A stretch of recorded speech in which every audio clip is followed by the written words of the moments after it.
You're such an asshole. All right, we have a follow-up to an original request, and this guy wanted me to do a cost-benefit analysis on it was an addendum to the Book of Numbers. He says, well, what about having kids? You didn't talk about kids. You only focused on women and marriage. What if we were to factor kids into the equation, specifically outsourcing it to a surrogate mother and all that? So we did various scenarios, and shocker, if you don't chase after girls, you just, pay. If you outsource everything, each component function of a woman is cheaper, largely generally because of the early savings you have early on as a young man, not chasing girls. And the single largest expense, if you were to outsource per function, was the sex. Sex is just like what would the hugest component in the cost is, even more than children and divorce. But he and so we went through different scenarios and all that. But he wanted me to further refine it for his particular situation. Of course, then now we got a sex doll. Really? Okay. All right. But he wanted to throw in private school and tweak it. So he says, adjusted parameters. These are more accurate in accordance to my own situation and plans. Up until 25, standard blue pill sheep. All right. So that means now you're dating. That means you're chasing girls. So you're no longer saving what was $2,000 a year or something. At 40, pop out a kid through surrogacy. 0 to 5 years, hire a nanny, cut down to part-time, work from home, half-time income. All right. So now you no longer have these savings. But what was interesting at that point, even from 25 to 40, those 15 years, not chasing, not paying for. Okay. You're abstinent. Okay. Both in time and so you're just doing nothing. You will save up, enough money to pay for the surrogacy. You will have no divorce costs at that time. And then the money will go, and even though the balance is dwindling, the income you're generating off of it pays for the nanny. So you could come out ahead on that as well. 5 to 14 years, no more nanny, go back to work full-time, mostly full-time, 3/4 income. 14 to 18 years, private school, still 3/4 income. All right. So I threw all that into the matrix here. And what your net benefit is going to be basically $4.3 million. A similar situation where we could account for the nanny and all that, but that was scenario number 2, if you want to remember it, where you had the in vitro fertilization and you had a nanny. Your savings was $7.4 million, which was the same, more or less the same scenario that you're running now. There's some minor tweaking and all that.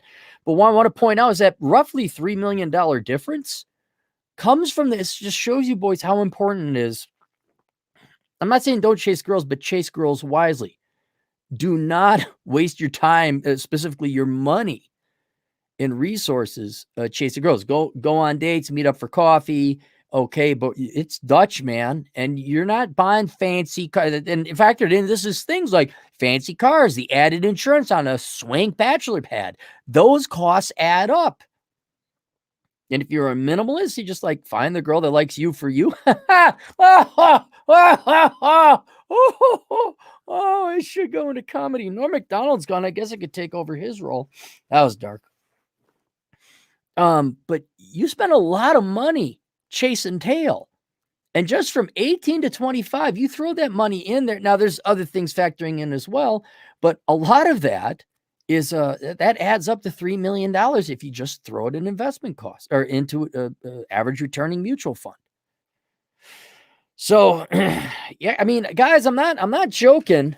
Where'd it go? That's not it. Did I lose it? I lost it. Oh, here.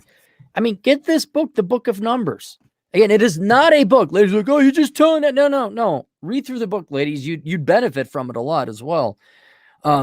It shows you conventionally just how much time, money, effort, resources, and energy you piss away conventionally chasing after girls. And there are much more economic and efficient ways to do it, namely hitting the gym and becoming an accomplished man that's going to drastically improve your chances. But especially when you're young and early on, man, that is critical time. If you can bank that money, if you can do something else, like learn to dance, do anything else, anything to impress girls, aside from spending, well, people really don't go to the nightclubs anymore. But buying fancy cars, getting fancy clothes, going into, if you can just avoid that, you can basically save yourself $3 million in the future. Who wants $3 million in the future? All right. Any comments? Super chats. Taiwan Do 1.79 British pounds. Cappy, is the surrogacy juice worth the squeeze?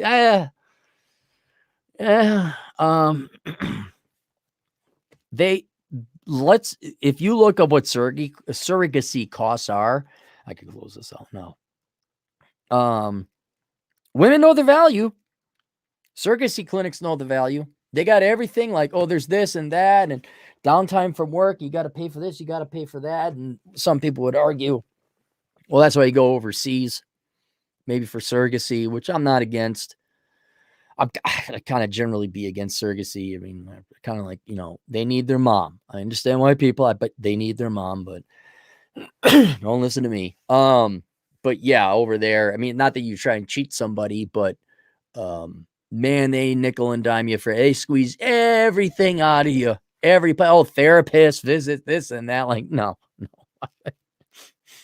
Like, and it's like, I saw some estimates. It's like, oh, she's going to need a year off. Okay, wait, pregnancy is 9 months and you're not a cripple.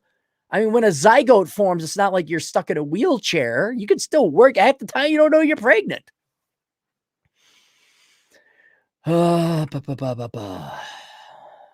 All right, that's it.